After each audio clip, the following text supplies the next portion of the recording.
Fala, fã de beisebol! Está começando mais uma edição do Entradas Extras, o seu encontro semanal para falar de beisebol e beisebol internacional, beisebol ao redor deste mundo inteiro. Como sempre dizemos, uma frase patenteada pelo Fernandão: onde quer que tenha uma bolinha de beisebol voando, lá nós estaremos. E, cara, essa 40ª edição do nosso podcast não poderia ser mais especial. Hoje nós vamos receber um dos jogadores mais importantes na conquista da prata nos Jogos Olímpicos, nos Jogos Pan-Americanos de Santiago, e campeão com louvores da Liga Colombiana e recente aquisição dos Diablos Rojos do México. Daniel Misaki, eu posso adiantar que não só da minha parte, é um prazer inenarrável falar contigo. Cara, seja muito bem-vindo, a casa é sua. Obrigado. O prazer é meu aqui estar participando com vocês do Entradas Extras aqui. O prazer é todo meu. E, Fernandão, você passou um tempo aí de férias, né? Foi lá na Argentina, viu os pinguins, mas tá de volta, né? Desde que seu time assinou com o Otani, com o Yamamoto, é só felicidade pra gente, pra você, né? Que eu tô bastante triste com isso, mas é muito bom gravar com você e ter você aqui pra falar com o Misaki. Fala, Natanzinho, fala, Joey, Misaki, muitíssimo obrigado por ter atendido o nosso convite. Um abraço para você, para todo mundo que vê e ouve a gente. Passei um longo período aí de descanso, de fato, mas agora estou de volta e estou de volta num dia especialíssimo, né? Ter o Misaki aqui com a gente é orgulho e alegria demais. O Entradas Extras já recebeu André Rienzo, Kleber Ojima, Felipe Natel, mas em forma de live. Agora, no podcast, é o primeiro jogador que a gente recebe. Então, João, um podcast muito especial hoje, se controle. Vou ter que fazer isso, mas vou quebrar já o protocolo. Misaki, a pergunta mais importante que você vai ouvir hoje: Messi ou CR7? Messi. Dependendo da resposta, Messi. A gente acaba a entrevista Messi, aqui. Pra mim é Messi. Ele sabe muito. Pra mim ok, é Messi. vamos continuar. Foi aprovado.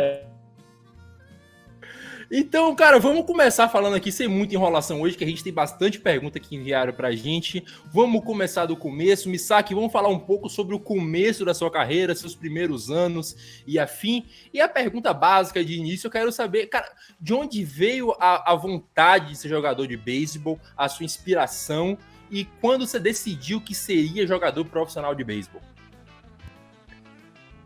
Eu jogo desde pequenininho, né? Desde criancinha, por influência do meu pai, que ele foi jogador, jogou aqui no Brasil, jogou na Liga Industrial lá no Japão, né? Por um tempo. E eu venho treinando com ele desde os 3, 4 anos já tô com o taco e a bola na mão. Que maravilha, né, Fernandão? A gente viu lá no Twitter o cara comentando, né, que eu postei, Misaki, uma thread explicando sua história lá, fiz com um bocado de jogadores da época do PAN, e um ex-colega de sala seu falou que você nasceu com a bola na mão, que ele só te via jogando beisebol na vida. Foi bem assim mesmo. Ô, Misaki, então, pegando aí a carona nessa história que começou muito cedo, né?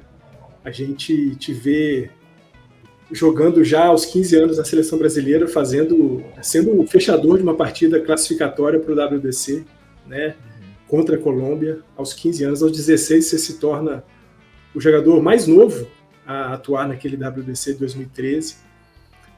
E lá no PAN, cara, a gente né, teve perto lá de vocês acompanhando a campanha do PAN.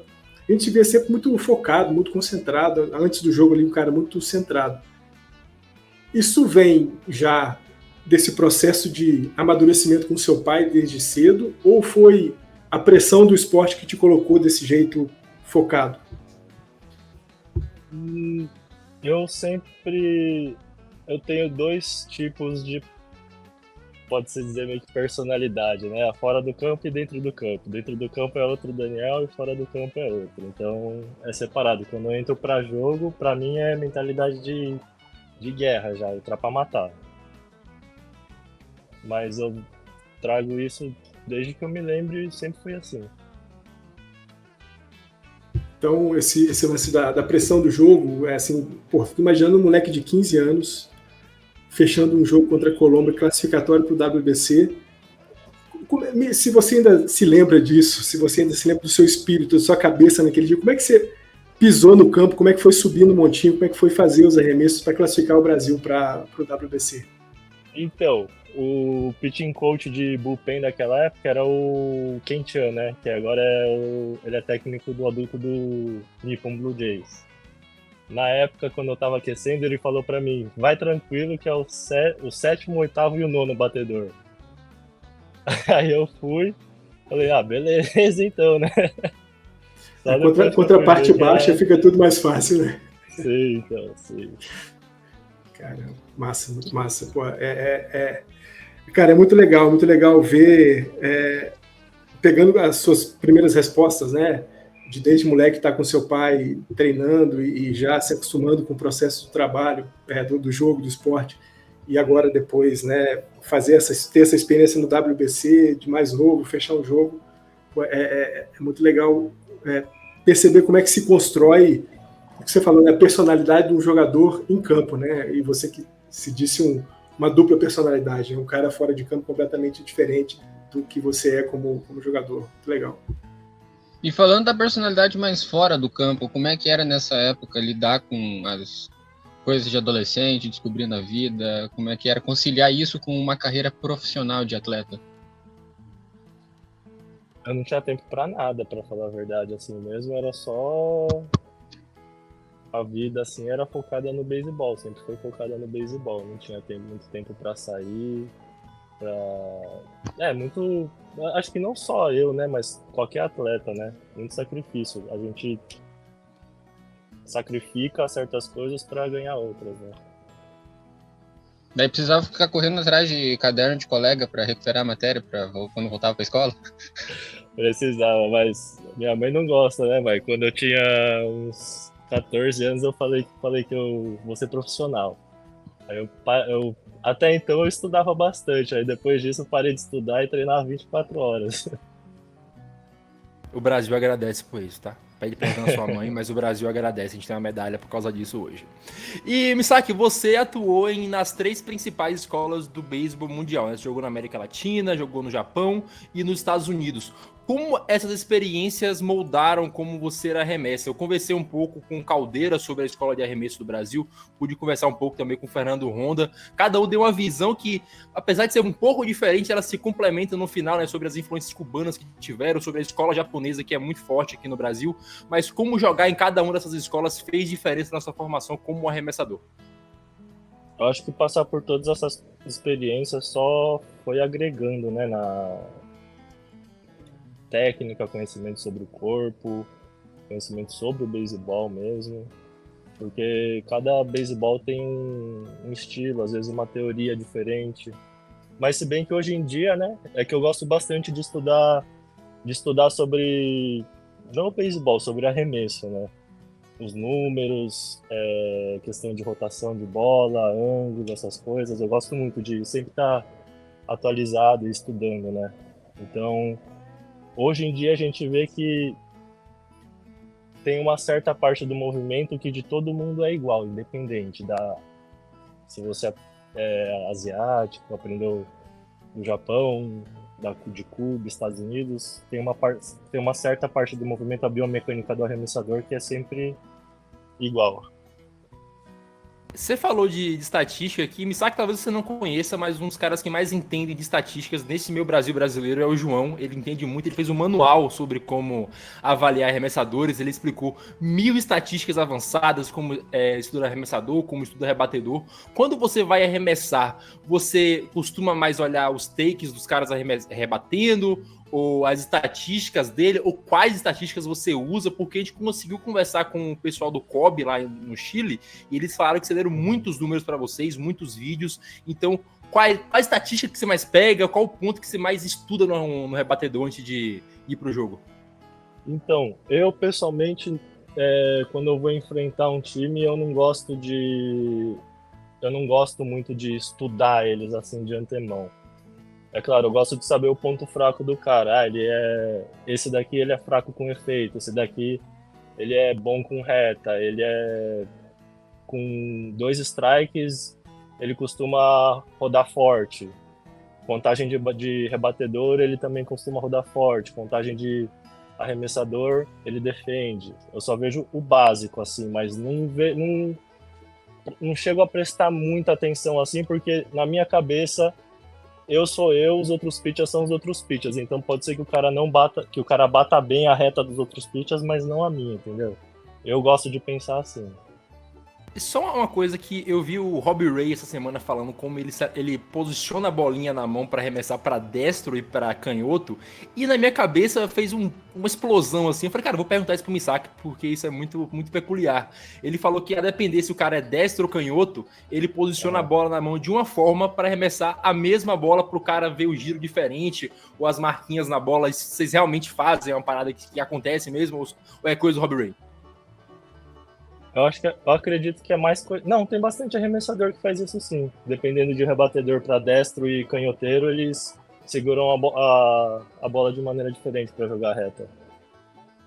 Porque dependendo da orientação que você segura a bola, o ar, as costuras roda de uma maneira diferente. Então, depende do batedor. Mas vai de arremessador para arremessador. Se o cara se sente confortável, depende tudo de se sentir confortável, né, com o agarre. E, Misaki, ainda nessa pegada aí de escolas e de cultura, como é que você trabalha a sua cabeça para se adaptar às diferentes culturas, né, dos países por onde você já passou, né? A gente viu, pelo menos no ano passado, você teve um tempo na Venezuela, né? Agora na reta final de 2023 com 2024 você arremessou na Colômbia, você já fez minor nos Estados Unidos, já fez minor também no Japão. Como é que você trabalha a sua cabeça para entrar na cultura de cada um desses países e como é que foi a sua primeira experiência fora do Brasil? Essas duas perguntas, a primeira sobre como é que você trabalha a sua cabeça foi feita pelo Pedro Orlando, um amigo nosso, e sobre a sua experiência, a sua primeira experiência fora foi feita pelo Henriqueto, nosso Henrique Gonçalves, que também ajuda a gente aqui no Entradas Extras. Então, eu pessoalmente, assim, eu sou bem tranquilo em relação a isso. Eu nunca me importo, talvez por sempre estar viajando desde pequeno com a seleção brasileira, né? Desde o pré-infantil, venho atuando pela seleção brasileira, então acho que isso ajudou, de certa forma, a me preparar mentalmente, né? A diferentes culturas e tudo isso. Mas nunca chegou a me afetar, não, questão de cultura, essas coisas assim. Eu só vou eu vou de mente aberta, né? Igual, eu tô nos países dos caras, eu tenho que meio que seguir a regra aprender a seguir a regra dos caras, né? E sua primeira experiência fora, como é que foi? Foi no Japão, sua primeira experiência internacional? Jogando profissional, você diz? Sim. Uhum. Não, jogando profissional foi nos Estados Unidos. Eu fui direto para os Estados Unidos. O primeiro mês foi difícil. O primeiro mês foi um mês difícil. Uhum. Porque tanto é que eu cheguei lá, no Brasil eu conseguia jogar de certa maneira e ninguém rebatia, mas quando eu cheguei lá era outra história, né? Uhum. E eu não tava conseguindo jogar bem. Aí, fora isso, saudade de casa, juntou as coisas. O primeiro mês foi difícil, mas depois lá também tava o Thiago Vieira, tava o Pedro Okuda também. Então foi uma adaptação mais fácil por ter amigos, assim, né? E nos países que você jogou pelo mundo afora, você acabou sempre jogando nos times com mais torcida, mais centrais, com mais pressão. O Giants no Japão, o Caimanes na Colômbia, agora também o Diablos Rojos no México. Qual deles você sentia que tem uma pressão a mais, uma coisa a mais quando joga por eles, quando veste a camisa? Então, agora que você falou, é verdade. Eu não tinha parado pra pensar nisso. Igual eu falei, eu vou e faço o meu trabalho, só eu não ligo muito pra questão de pressão, nunca foi um fator que me afetou. Cara, é legal ouvir essa resposta do Misaki, né? Porque a gente, como torcedor e caras que gostam e acompanham o esporte, a gente olha sempre muito para essa coisa do torcedor, né? Porra, será que meu arremessador vai conseguir colocar a bola onde tem que colocar? Será que meu rebatedor vai conseguir rebater aquela bola de um cara que é sempre muito difícil? E a gente vê que para o jogador nem sempre as coisas funcionam assim, né? Você entra lá, você já tem tudo mais ou menos planejado na sua cabeça, ou pelo menos sabe o que você tem que fazer. Essas coisas da pressão ficam muito mais para a gente que está acompanhando de fora do que propriamente para o jogador, porque, sei lá, os caras, vocês, né, já estão com a cabeça tão bem feitas para enfrentar a pressão, para enfrentar as dificuldades, que esse medo, né, esse medo é muito mais nosso como torcedor do que do cara que é jogador. Sim, eu acredito que todo o atleta que chega no nível profissional, essa questão de pressão já deixa de existir. Minto, na verdade, quando eu vou... Opa! Na verdade, toda vez que eu vou abrir um jogo,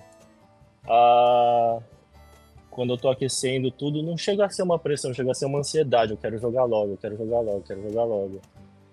Mas depois que eu arremesso a primeira bola do aquecimento, já vai toda essa ansiedade. Já vai embora, a ansiedade acaba, né? Sim. E aí depois eu entro, tipo... às vezes tem jogo que eu não consigo nem escutar a torcida, né? Cara, é só agora um adendo aqui, uma perguntinha metendo no meio da pauta aqui. Você falou sobre ansiedade de jogar. Às vezes a gente vê que um arremessador, quando ele não começa bem o jogo, ele não consegue voltar nunca na partida. E uma das coisas que a gente elogiou bastante na época do PAN foi quando o Natel ele abriu a primeira partida, ele cedeu muito walk e ele conseguiu voltar logo em seguida e jogou muito bem em sequência. Como já aconteceu contigo de você abrir e começar mal? E como é que você faz para voltar no jogo? Como é que você prepara o mental para conseguir voltar em uma partida que você não começa bem? Porque se tu começa bem, aí tá empolgado e a coisa vai rolando, né? Sim, não, então acho que em questão disso que faz muito... O que é muito importante nessa questão é experiência. Experiência de jogo mesmo. Porque igual, nem todo jogo você vai começar bem, né? O pessoal fala que, tipo, de 100%, de 100 jogos que você joga, 20 você tá... Nem 20, uns 15, 20 jogos você tá na sua melhor performance possível. O resto é batalhar. Então, acredito que é tudo uma questão de experiência, de você aprender como... É de repetição. Na verdade, o arremessador é uma coisa de repetição, né? Você faz repetição, repetição, repetição, que o seu corpo vai aprendendo. Então, quando você começa mal, às vezes, muitas das pessoas, naturalmente, assim, o corpo vai se ajustando, às vezes vai se aquecendo, vai soltando mais. Então, acho que é mais experiência mesmo de jogo. E, cara, a gente comentou um pouco sobre suas passagens por Japão, Estados Unidos, e você esteve no sistema de ligas menores dos Estados Unidos e do Japão. Como faz mais parte da nossa realidade aqui por conta dos times que a gente acompanha na MLB, o João, inclusive, tem um perfil que acompanha só Minor League, a gente conhece um pouco mais da realidade de lá. A gente sabe que é bastante complicado e que alguns jogadores passam por situações que um atleta em formação não deveria passar, de chegar a dormir 7 pessoas no mesmo cômodo. O Rienzo chegou a falar um pouco sobre como é lá, né, como é predatório nos Estados Unidos, e como você consegue observar a diferença de cada um dos países, como foi para você, qual você acha que é mais agradável para estar no sistema de liga menor? Com certeza no Japão, a diferença é avassaladora, a diferença. Não tem comparação. O sistema, eu não digo o sistema em si, mas como eles te tratam lá no Japão. Não sei se é porque não posso falar pelos japoneses, mas como estrangeiro pelo menos, né? E, o Misaki, vamos entrar aqui numa memória bem recente e bastante prazerosa para todo mundo, né? Que foi a campanha lá dos Jogos Pan-Americanos. A gente cobriu, né, a seleção brasileira desde os primeiros treinos até o dia da medalha lá pelo tailgate on. E numa conversa que a gente teve com o Natel falou que estava muito confiante, que a preparação tinha sido muito boa e ele tinha certeza que o Brasil tinha condições de brigar. A gente viu depois um grupo muito difícil, né? Com Colômbia, Cuba, Panamá, seleções de países que historicamente são muito mais tradicionais do que a gente, né? E aí a gente tem aquele primeiro jogo, ganha, e vem Colômbia, ganha, vem Panamá, ganha de todo mundo. Quando é que foi que você olhou e falou assim, pô, a gente vai para a medalha? Eu tenho certeza que a gente vai para a medalha. Quando foi ali naquela campanha que você teve certeza? Então, na verdade, pessoalmente, eu já achava que a gente ia ganhar pelo menos medalha, a gente ia subir pódio pelo menos, né? desde que saiu a lista da seleção, sinceramente, mesmo falando. Não só porque ganhou a medalha já, né, mas eu sempre falava com os meninos, porque eu falei pra eles, eu falava pra todo mundo que os nossos arremessador que a gente tinha nível pra segurar qualquer time de zero, não importasse qual seleção fosse. Mas teve algum jogo específico que você sentiu que ali sim as coisas se consolidaram, para além dessa certeza do treinamento, da convocação e tudo mais, algum jogo que você olhou e falou assim, pô, aqui a gente mostrou que vai brigar com os caras de igual para igual? Então, igual eu falei, não teve nenhum jogo em específico, porque eu já fui acreditando que a gente tinha nível, que a gente tinha mais time que as outras seleções. E, bom, se você for falar assim, pode-se dizer que o primeiro jogo, né? Pelo menos a gente, eu e alguns outros arremessadores, né?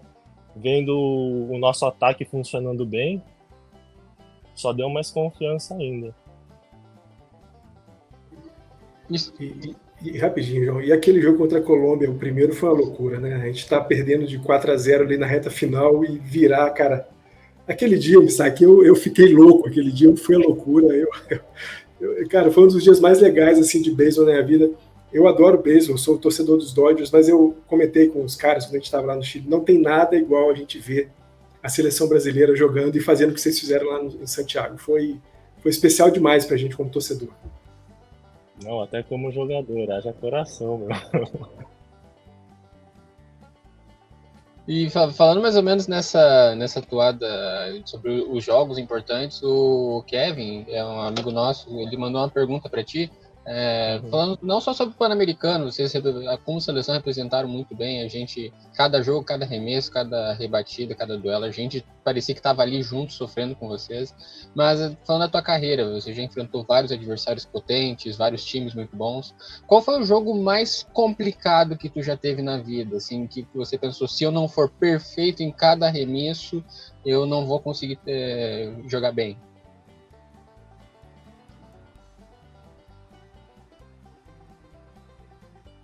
Acho que eu nunca tive. Pra mim, todo jogo é igual. Eu nunca tive nenhum jogo assim que eu falo, putz, eu tenho que jogar perfeito. Porque eu acredito que se a gente coloca essa pressão, né, em cima da gente, a gente já não vai jogar bem. É isso. E, Misaki, você teve vários jogos marcantes esse ano de 2023, comecinho de 2024 agora também, né? Pra gente, um ano... só depois de fevereiro que a gente aceita que é 2024, então falando de 2023, pra você, o que foi mais marcante?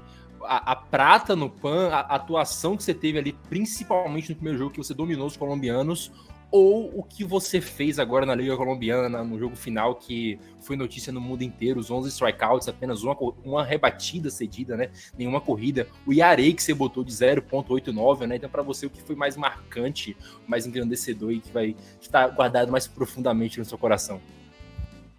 Com certeza a medalha no PAN. Sem dúvida nenhuma. Representar a seleção, jogar com os nossos ídolos, com os meus ídolos, assim, e os meus amigos, meus irmãos de campo, né? Não tem nada que bata isso, pra mim.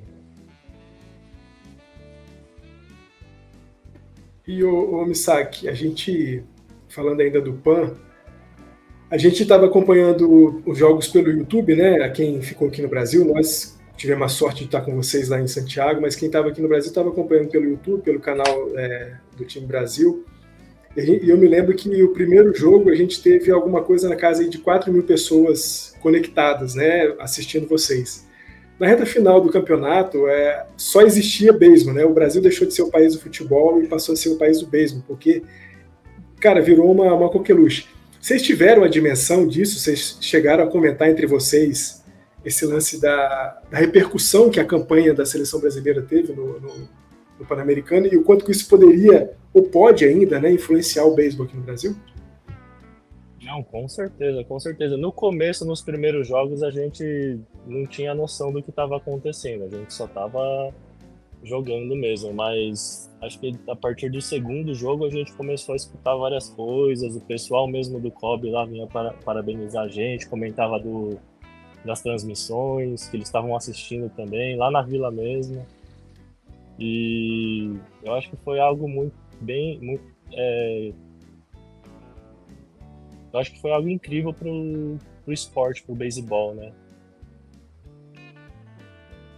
E a gente vê o poder da seleção brasileira, né, Misaki? Porque a gente está falando de um país que a gente tem um nicho muito definido, né, sobre o beisebol, né? Ali o Paraná, São Paulo, hoje um pouco mais espalhado. A gente sabe que lá em Manaus tem alguma coisa, lá no Recife, com o Recife Mariners também a gente tem alguma coisa de movimentação, mas fica muito centrado em São Paulo, Paraná, São Paulo principalmente.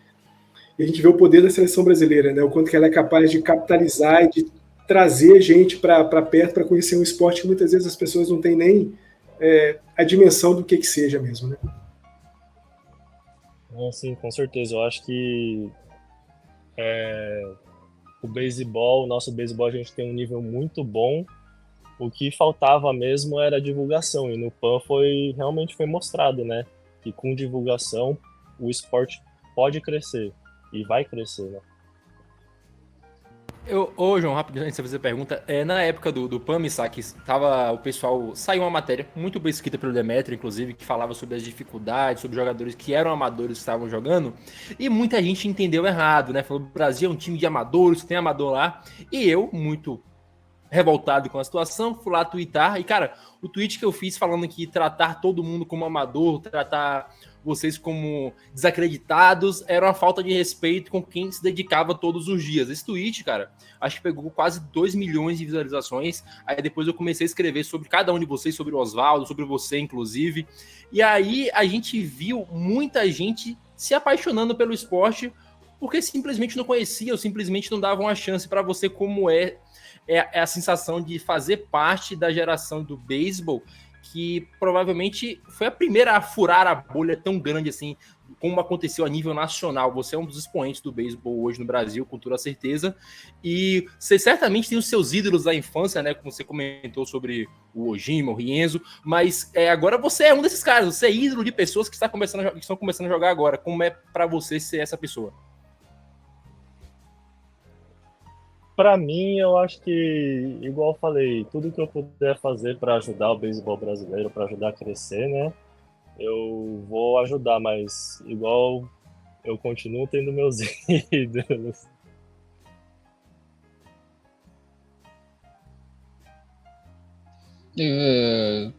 Falando um pouco sobre o WBC, não, perdão, sobre o Pan-Americano, tu tinha, no começo do ano já vinha de uma lesão, conseguiu treinar, se preparar para o Pan, e daí já emendou junto com a Liga Colombiana. Por um lado, isso dá ritmo para continuar jogando, mas por outro lado, aumenta o risco de uma lesão, etc. Como é que foi o teu preparo para conseguir suportar essa carga vindo de uma lesão? Então, na verdade, esse ano não, o ano passado, 2023, acho que fazia mais de 10 anos que eu não arremessava como abridor, né? Por conta das lesões, Tommy John, limpeza de cotovelo, fazia mais de 10 anos. Então a preparação realmente foi bem intensa, foi muito preparo físico, preparo mental também, porque querendo ou não, por causa das lesões, eu tinha uma trava na cabeça, né, que eu não conseguia jogar mais que uma certa quantidade de arremessos. Foi difícil, mas foi recompensante, né? Eu só esqueci de citar quem foi a pergunta, foi o filho do nosso amigo também, Felipe Martins, hoje não pôde estar presente, mas complementando essa pergunta, tu falou da trava, não passaria de uma quantidade de arremesso, senão tu imagina que vai de novo se lesionar. O que você precisa fazer para passar por essa trava?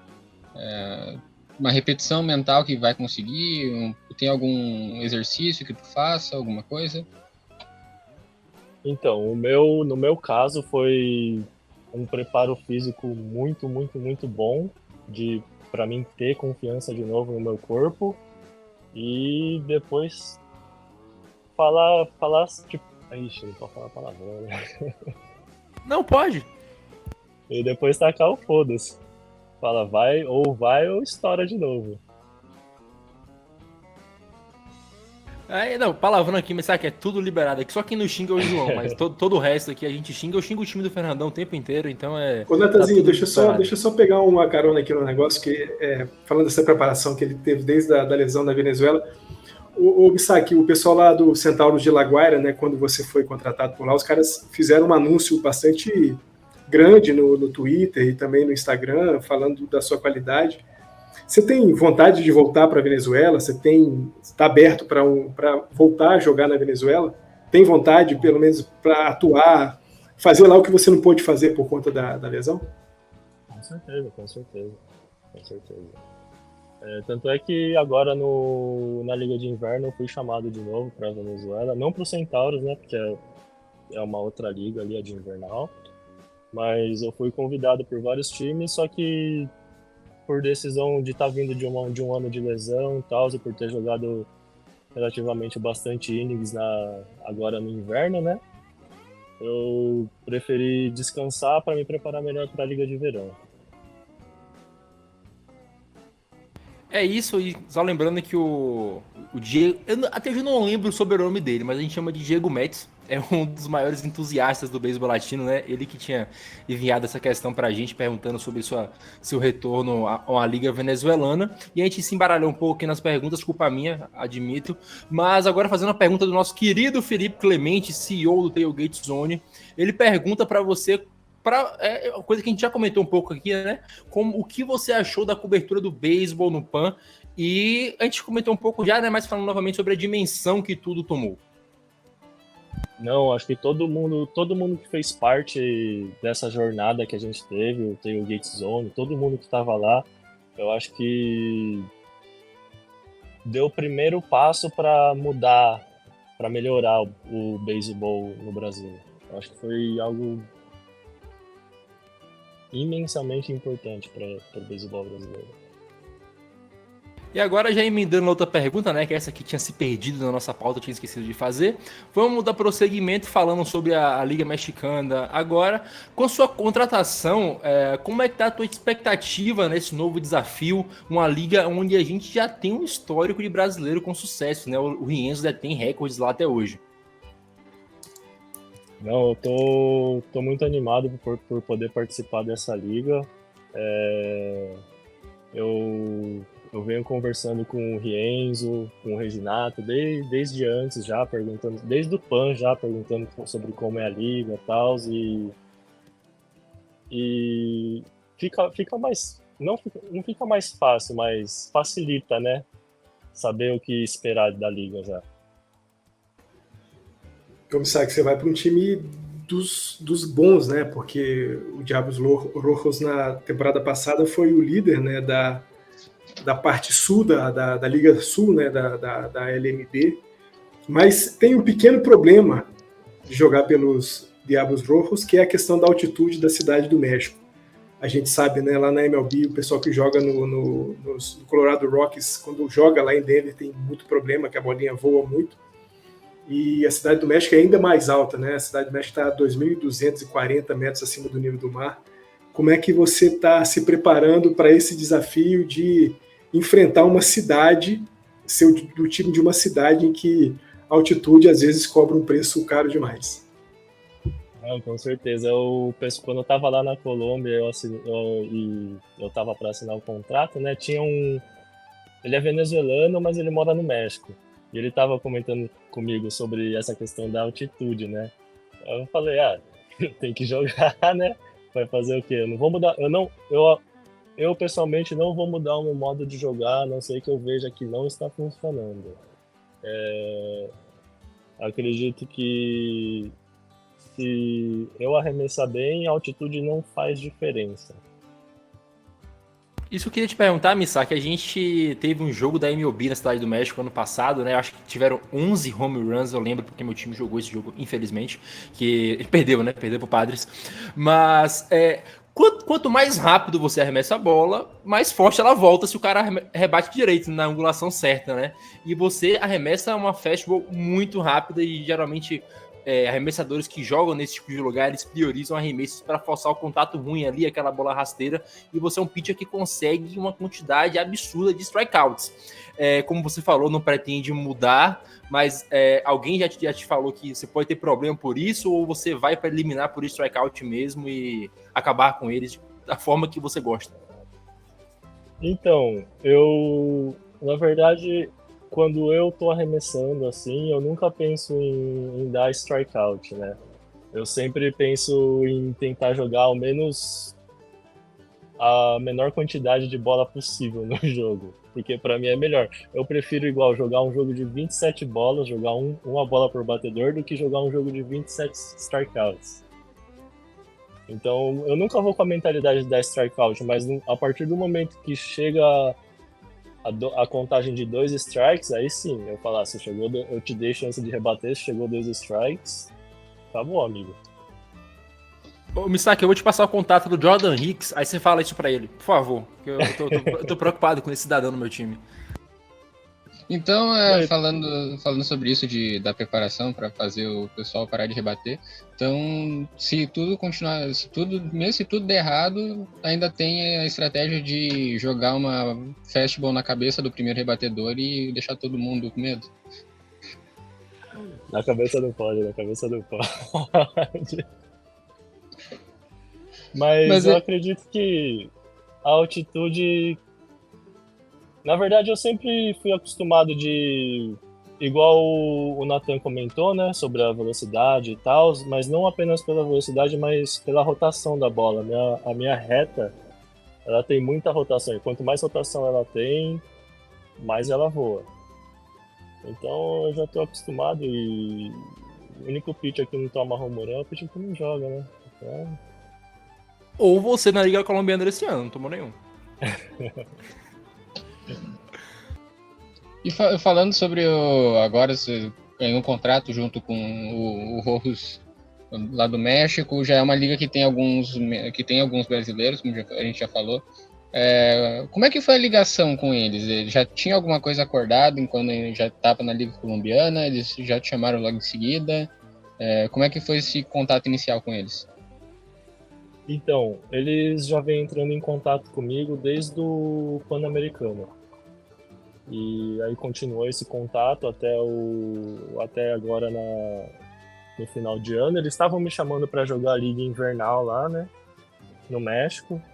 Só que a proposta não era muito boa e eu achei que a proposta da Colômbia era melhor para mim esse ano, né? Até por questão dos managers e tal, ser tudo pessoal da Liga Menor. O meu agente também achou que era uma proposta melhor para mim como jogador, para minha carreira, né? E eu resolvi ir com o Caimanes. Mas mais ou menos na metade da temporada eles entraram em contato comigo de novo. Aí entraram em contato com o meu agente e eles resolveram essas questões burocráticas do contrato, né? Então depois da performance apoteótica na Liga Colombiana, não tinha opção, tinha que pagar muito mais, né? Sim, com certeza aumentou o valor no mercado. Misaki, você teve toda a felicidade, os méritos de ganhar a Liga Colombiana agora, mas uma coisa triste, a gente não sabia disso até o final, inclusive, eu e o João, a gente comentou, vamos jogar a Série do Caribe, ele descobriu depois que não jogaria. O pessoal lá, inclusive, os colombianos em si, como é que eles estão com não disputar esse ano, né? Ainda mais porque dizem que vai ser a maior Série do Caribe que vai ser lá em Miami e tal. E você também, né? Até porque jogar a Série do Caribe seria algo maravilhoso. Sim, então, desde o começo da temporada eles tinham o manager do nosso time falou com a gente, fez uma reunião, falou que a gente não ia participar porque agora eu não lembro se foi a confederação lá, eles resolveram não pagar porque aumentou muito o valor da inscrição. E só que no lugar da liga no lugar do esqueci o nome. Como que chama? No lugar da Série do Caribe, eles iam fazer uma série intercontinental, que vai vir um time da Coreia, uma seleção de Cuba, tanto é que o Harold Chapman vai estar, o Guriel, um monte de jogador. Uma do Japão, acredito, e uma dos Estados Unidos vai ir lá. Só que mudou, cancelaram agora, não vai ser mais em Colômbia. Não sei para onde vai mudar, mas Colômbia eu acredito que vai participar sim.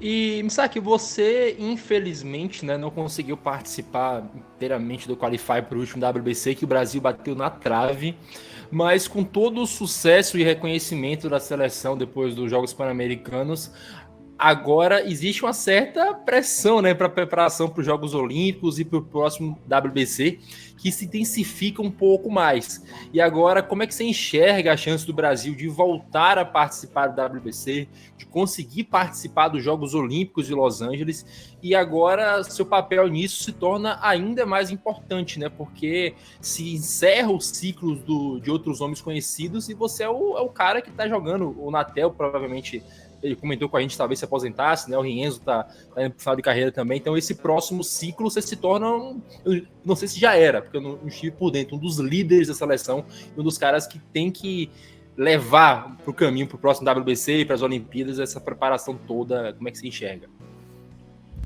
Eu acredito que a gente tem grande chance sim de classificar. Eu não acredito que chega a ser uma pressão na gente. Eu acho que até mais uma confiança, né? De ter ganho a medalha, de ter visto que a gente realmente tem nível para competir com todos os times, né, com todas as seleções. E acho que conseguindo liberação de todos os jogadores, a gente tem um time que bate de frente com qualquer um. Uma coisa é, vocês treinam entre si, sempre aquele mesmo pessoal que você falou que são os irmãos de campo, mas em um eventual WBC vem o Bobby Chat jogar, vem talvez Ian Gomes. Como é que vocês enxergam esses caras que não convivem sempre? Eu não sei, o Ian mandou até material ano passado, né? Mas mais especificamente pro Bobby Chat, que não tem tanta ligação assim. Como é que vocês enxergam a inserção de um cara desse no elenco? É tipo, pô, a gente vai ganhar uma arma muito forte, mas também não é um cara que é tão parça da gente assim. Como é que é dentro pra vocês? Então, eu não cheguei a estar com ele naquele clássico que ele participou, né? Mas ouvindo do pessoal, na verdade a seleção do Brasil é uma família, né? A seleção de beisebol do Brasil é uma família. Todo mundo que chega faz parte dessa família, independente se fala ou não português. Todo mundo é bem acolhido, todo mundo consegue se integrar assim na seleção muito rápido. Então acho que nunca foi problema, não. Ô, Misaki, vamos falar um pouco de futuro, não seu especificamente, mas do beisebol brasileiro, né? A gente tem jogador atuando em tudo quanto é canto do mundo, né? Ano passado a gente fez uma cobertura muito extensa de jogadores pelo Brasil, no mundo inteiro, né? Natel, lá no Japão, os caras que jogam na Europa, os caras que jogam na América Latina, Estados Unidos, gente de minor também. A gente tem Ian Gomes, Paulo Orlando, campeão de World Series, Ian Gomes All-Star, Thiago Vieira, sensacional lá nos Giants, né, no Yomiuri Giants, onde você também jogou. Você, espetacular na Liga Colombiana. Só que aqui dentro a gente ainda não tem uma liga profissional, a gente não tem equipes profissionais. Ainda assim, a gente continua revelando jogadores, né? Essa semana mesmo que passou, o Vinícius Santos assinou um contrato de minor com o San Francisco Giants. E quando você olha tudo isso, né, o que o Brasil foi capaz de fazer nas competições internacionais que atuou, dos jogadores que você tem contato e que atuam internacionalmente, o que falta? O que você vê que falta para o beisebol brasileiro ter uma liga profissional? E aquilo que o Rienzo falou, né, o sonho dele é ver o jogador brasileiro poder se dedicar exclusivamente ao beisebol, não ter que ficar dividindo o dia de trabalhar de alguma outra coisa, de médico, dentista, pedreiro, padeiro, mas ser full-time um jogador de beisebol. Então, pior que essa pergunta aí eu não tenho ideia do que a gente precisa fazer. Mas eu sempre achei que no Brasil falta uma liga profissional e que se tivesse uma liga profissional, o nível... Porque brasileiro é atleta. Você pode ver no PAN, no Parapan também. O Brasil se destaca muito nos esportes. O brasileiro é atleta, querendo ou não, né? Já vem da genética, já parece. E então, acho que se tivesse uma liga profissional, cresceria muito o esporte no Brasil, porque seria uma... igual o Renzo falou, não precisaria fazer duas coisas, você poderia só se dedicar àquilo. Querendo ou não, automaticamente isso sobe o nível do esporte. E agora, Misaki, fazendo a pergunta da nossa querida Luke Zanganelli, inclusive eu mandar um agradecimento para a Luke, porque ela vai nos ajudar a legendar esse episódio em espanhol, né, para o pessoal do seu futuro time ter um maior conhecimento sobre você. Então, Luke, muito obrigado. E agora, fazendo a pergunta dela, ela pergunta se você acha que o beisebol... É uma coisa parecida, né, com o que o Fernandão fez agora, pergunta o que você acha que o beisebol precisa para expandir, além, é claro, das coisas óbvias que é equipamento, campo e projetos que busquem realmente levar o esporte para regiões, mesmo que o nível seja menor, né? A gente sabe que beisebol é um esporte mais complicado para se ensinar, porque, por exemplo, eu já montei um time de futebol americano, de flag, que é muito mais simples você pegar uma bola no futebol americano e saber passar. Eu não sei arremessar uma bola de beisebol, apesar de consumir o tempo inteiro. Então, o futebol americano é muito mais simples de aprender. Futebol, basquete, o beisebol, ele demanda muito mais conceitos de rebatida, de como se arremessar. Então, não é uma pessoa que consegue levar sozinha. Então, é complicado levar aqui para o interior da Bahia, onde eu moro, para o interior do Rio Grande do Sul, qualquer lugar que seja que tenha pouca gente com essa bagagem. Não, eu acho que projetos, clínicas, igual o André Rienzo fez com o Paulo Orlando esses tempos, né? Eu acho que isso só serve para expandir mais o esporte. E eu acho que realmente isso que eles estavam fazendo é o que estava faltando. E a divulgação, né? O pessoal ter mais conhecimento. Eu acho que isso, sim. Eu vou fazer a pergunta que eu tô me coçando para fazer. Vou citar o Antônio Boaventura, aquele que mandou essa pergunta pra gente. Mas assim, que time tu torce na MLB? Então, eu nunca fui de torcer muito pra time. Eu sou mais torcedor de jogadores, né? Mas eu sempre gostei do Dodgers também. Igual o Fernando. Ninguém é perfeito, ninguém é perfeito. Então, quando eles tiveram essa contratação agora do Ohtani, eu tava torcendo pra eles trazerem o Yamamoto também e acabaram trazendo isso. Eu tô doido pra ver esses jogos da MLB desse ano. Nem me fala, Misaki. A gente tava discutindo aqui, né? E eu falava assim, os Dodgers, claro, quem é que não quer ter o Ohtani? Todo mundo quer ter o Ohtani, mas para os Dodgers, o Ohtani não é o cara que vai resolver o problema dos Dodgers. Eu achava que o Yamamoto era um cara muito mais importante dentro da estrutura de jogo dos Dodgers do que propriamente o Ohtani. Mas, porra, ter o Ohtani e Yamamoto é alguma coisa... Só falta você, Misaki, ir pra lá também pra acabar com tudo, de fato. Deixa pro Jack, por favor. A segunda pergunta que ele mandou, essa aqui eu acho muito legal. Assim, não sei se você joga The Show? O jogo de beisebol? Pra videogame? Não jogo. É porque a pergunta dele, que eu adaptei um pouquinho, todo mundo, quando era moleque, jogando Bomba Pet, FIFA, fazia o seu bonequinho e colocava no time que gosta quando jogava. Eu ia perguntar se tu faz isso quando joga The Show. Faz seu bonequinho lá, o Daniel Misaki, coloca no Dodgers. Não, nunca cheguei a fazer, não. Mas eu lembro que quando eu fui pro primeiro clássico, teve um jogo de iPhone, de celular, japonês, que tinha a seleção do Brasil com todos os jogadores.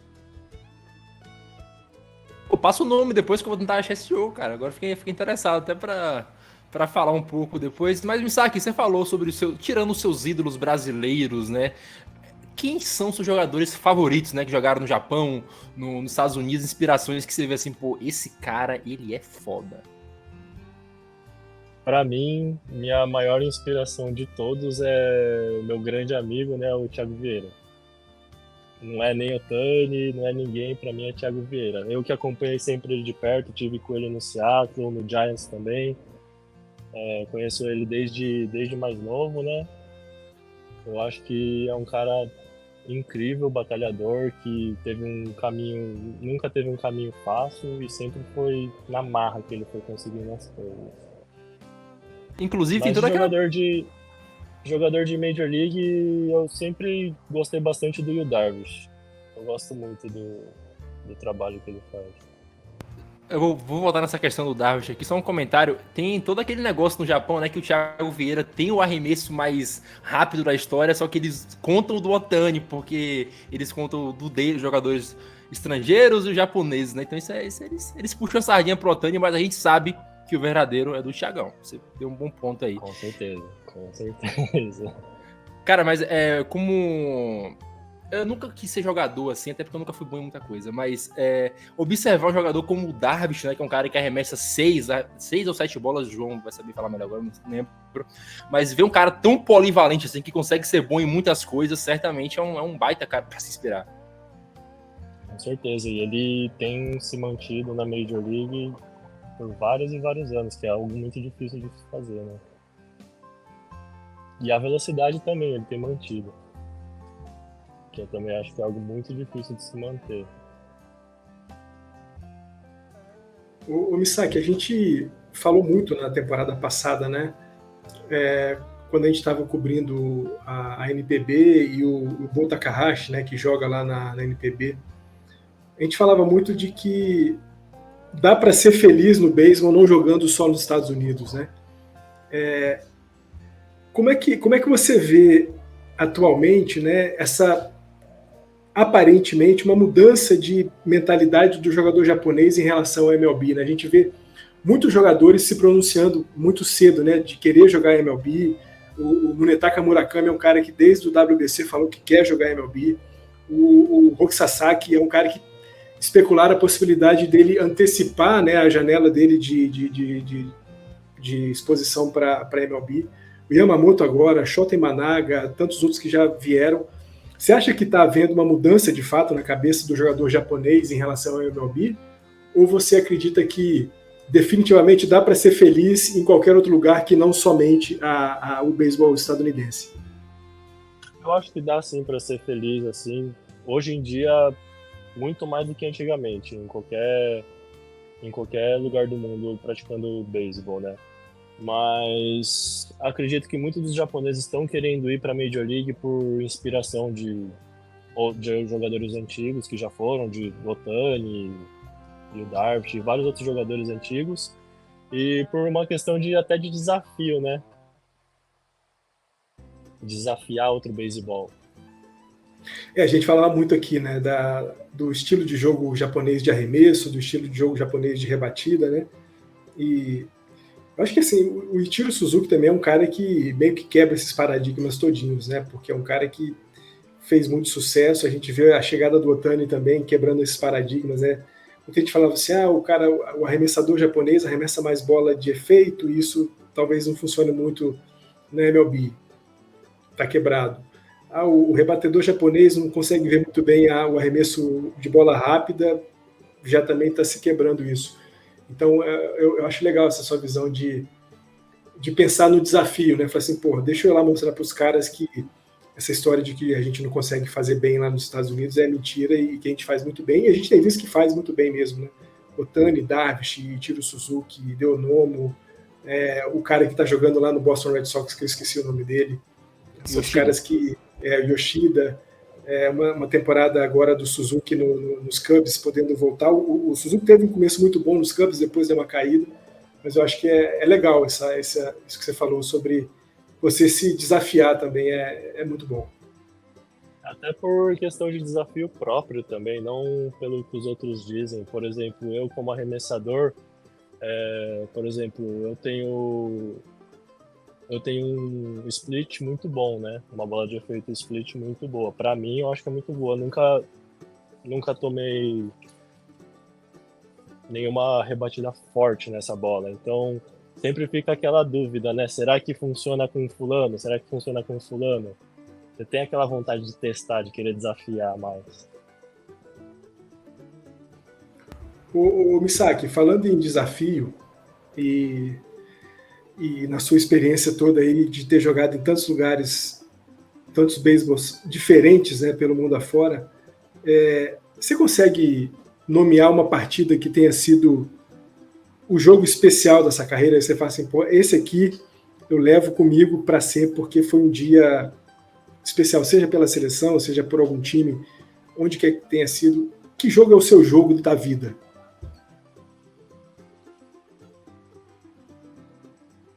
Eu acredito que seja... Para mim, na verdade, esse último jogo que eu joguei na final na Colômbia foi muito importante para mim, porque depois de 2 Tommy John, uma cirurgia de remoção de cartilagem, de limpeza no cotovelo, né? Eu não achava que eu conseguiria jogar 9... Na verdade, eu nunca tinha jogado 9 innings antes na minha vida. Foi a primeira vez na vida que eu joguei 9 innings, então acho que foi um jogo muito importante para mim. Não pelo fato de ser campeão, mas pelo fato de ter conseguido jogar 9 innings e terminar bem. Você chegou a lamentar o não jogo perfeito, Misaki? Você tomou uma rebatida só nesse jogo. Você pensou nisso ou falou, dane-se? Não pensei nisso. Depois que eu vi um pessoal falando pra mim lá, eu falei, verdade, mas eu falei, era aquela bola que eu queria jogar, eu joguei, o cara bateu bem, não tem o que fazer. Ô Misaki, deixa eu monopolizar você mais um pouco aqui e falar desse jogo especificamente da final lá da Liga Colombiana. Eu não sei se você acompanha a Fórmula 1, eu sou um cara um pouquinho mais velho que vocês, eu tenho 45 anos e vi o Ayrton Senna no auge da carreira dele, e me lembro de uma corrida do Ayrton Senna em Mônaco, em que ele fez volta mais rápida em cima de volta mais rápida. E ele, depois da corrida, ele falou que ele entrou numa espécie de transe, que ele não via mais nada, ele parecia que o corpo dele era uma extensão do carro, que o carro era uma extensão do corpo dele. Isso aconteceu com você, em certa medida, nesse jogo na Colômbia? Você falou que foi a primeira vez que você fez um jogo completo, e você sentiu essa coisa de que nada mais te distrairia, nada mais te tiraria da concentração que você estava naquele momento para fazer aquele jogo, para fazer os arremessos e ser brilhante como você foi brilhante naquele último jogo? Então, eu acredito que eu acredito que sim, porque na verdade eu tenho uma coisa que eu gosto de chamar, não sei se todo mundo chama assim, mas eu chamo de zona, né? Que você entra num estado mental assim durante o jogo que você realmente só enxerga o catcher. Você não vê rebatedor mais, você não vê nada, você não consegue nem escutar a torcida. Acho que é um estado de foco muito grande que entra a mente, que você consegue excluir tudo que é desnecessário e focar só no necessário. E com certeza nesse jogo eu entrei nisso. Então você não faria aquilo que o Roger Clemens ele diz que os colegas dele diziam. Ele colocava um cubo de gelo em cada vez que ele subia no montinho, né, na troca dos innings, ele colocava um cubo de gelo dentro da cueca para não ficar confortável. Então você não faria isso. Não faria isso. Eu não sabia dessa história, não. Por isso que eu digo, 7 Cy Youngs foi pouco pra esse cara. Misaki, eu juro, essa é a última pergunta da nossa pauta. Se vir mais algo aqui é porque a gente tá batendo papo, mas é a última pergunta da nossa pauta. Pergunta proposta pelo nosso querido João Oliveira. Misaki, qual é a história mais engraçada do seu Clubhouse aí que você sempre conta no churrasco? A maior bizarrice que você já viu, coisa mais engraçada que seja? Que você pode contar ao vivo, claro. Se não quiser falar nome, pode contar daí também, não tem problema. Maior bizarrice?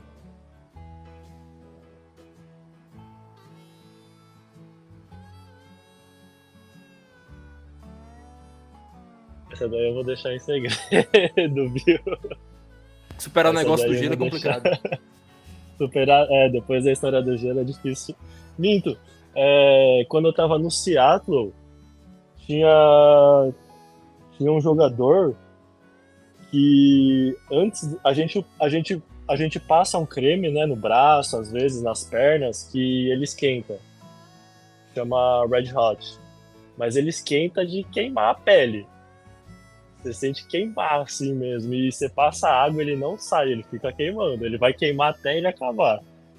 E o cara passava dentro da cueca e dentro do boné pra jogar. Pô, essa é pior do que o gelo na cueca, Misaki. É muito pior do que o gelo na cueca. O Misaki, então, pegando ainda dessas coisas de bastidor, se já aconteceu, não precisa falar nome nem nada disso, mas é uma coisa que eu tenho muita curiosidade, principalmente com o reliever, né? A gente vê alguns jogos na MLB que o cara entra para poder fechar um jogo e espalha a farofa para todo lado. Como é que é o vestiário depois de um jogo desse? Assim, você já experimentou alguma coisa parecida? Não com você, mas com algum companheiro que tenha espalhado uma vantagem? Como é que vocês olham para esse cara lá dentro do vestiário? Tem um acolhimento ou tem uma zoação para, pô, meu amigo, você nem para aguentar segurar as três coisas de vantagem que a gente tinha pelo menos? Como é que é o vestiário pós um blow safe? Depende muito do time que você tá, da organização que você tá. Às vezes, na verdade, cada time tem o seu ambiente, assim, né?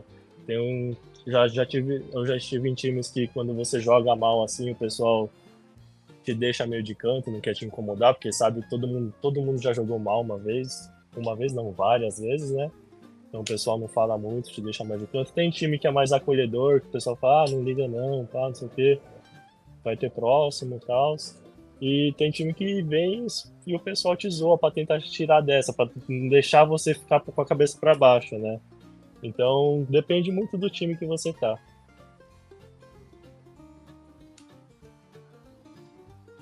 João abriu o microfone, achei que ele ia falar algo.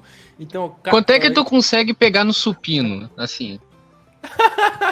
Quando, assim, tu quer impressionar a sua mulher, daí leva ela pra academia. Quanto é que tu pegaria no supino pra impressionar? Eu nunca fiz para ver o meu máximo, eu sempre faço de 12 a 14 repetições. Mas eu geralmente pego 50. É quase teu peso, João. Quase. Sem o cabelo é meu peso.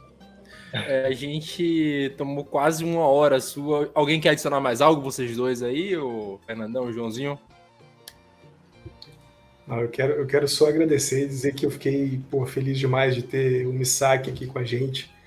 Eu acho que esse é mais um episódio histórico, né? O Natazinho falou que a gente já teve Rienzo, Ojima, já conversamos com o Natel, já tivemos o Biratan Leal aqui num episódio, nos primeiros episódios aqui do nosso podcast, mas sem dúvida alguma ter um cara do tamanho do Misaki, né? Com a carreira que ele tem, com os últimos feitos que ele mostrou pra gente aí, esse jogo da Colômbia, a campanha toda do Pan-Americano, muito especial. Assim, agradeço muito ao Misaki, desejo sorte e sucesso total lá no México. Tenho certeza que você vai se dar muito bem por lá. Pode ter certeza que eu vou continuar te enchendo o saco lá no Instagram, pelo Dodgers da Massa, e vou acompanhar você muito de perto lá no Diablos Rojos do México. Cara, sucesso sempre. Muito obrigado por ter estado com a gente aqui. Obrigado. Eu que agradeço a oportunidade de estar aqui com vocês. E, cara, só pra falar, eu tenho esse boné aqui do Pan que eu ganhei lá do Mila, tem um autógrafo do Misaki aqui, eu peguei o autógrafo de quem, pra mim, foram os melhores da competição, então o do Misaki tá aqui eternizado nesse boné que eu quase nunca uso mais, porque virou relíquia, mas só lembrando a vocês, a Liga Mexicana tem transmissão no Star Plus, então dá para acompanhar o Misaki, a gente vai acompanhar lá pelo perfil do Twitter, né? Que agora tem perfil no Instagram. Você que não sabe, criamos um no Instagram. Agora não é só Twitter, não. Então siga a gente no Instagram para ficar por dentro do Misaki e de outros brasileiros ao redor do mundo. Tem o Oscar Nakaoshi lá na Austrália também, o pessoal de ligas menores. E Misaki, cara, muito obrigado por topar conversar com a gente. Quase uma hora, mais de uma hora de podcast, né? Então foi maravilhoso, foi muito bom saber um pouco mais. E sempre que você quiser falar com a gente, a casa está aberta. Esse episódio vai ser, como a gente disse, legendado em espanhol para o pessoal da América Latina inteira conseguir escutar. Então foi um prazer novamente inenarrável falar contigo. Muito obrigado. Valeu, galera. Eu também quero me despedir, agradecer a sua visita. Foi um papo muito legal que a gente bateu. Uma pergunta que eu esqueci de fazer, e essa é muito importante também. O que tu escuta antes do jogo, assim, de playlist? O que tá na playlist? Antes eu era muito de escutar música antes de jogo, mas hoje em dia eu não me importo muito não, porque na verdade dentro do Clubhouse sempre tem uma caixa de som e aquela caixa de som tá estralando, então eu escuto o que tá tocando naquela caixa de som. Nem o fone segura. Quando chega a tua vez de colocar música, o que tu coloca? Então, eu gosto muito de Kanye West. Viu só, Eu Natan? gosto muito de Kanye West. Eu sou fã da Lady Gaga agora, cara. Não ligo mais pra Taylor Swift, não. Pode gostar do Kanye West aí em paz. Eu não estou nem aí. Ó, só lembrando ao nosso querido ouvinte, na última semana fizemos a previsão dos Dark Horses para Sayang. Na semana que vem nós vamos voltar a falar de Liga Japonesa, que teve algumas movimentações, e vamos trazer os Dark Horses para MVP. Então espero que você tenha curtido esse podcast. Foi também normal, né? Não foi nem muito longo. Então um grande abraço a todos. Obrigado por nos acompanhar. Obrigado a todo mundo que mandou pergunta. Um beijo a todos e nos vemos na próxima semana. Tchau, tchau.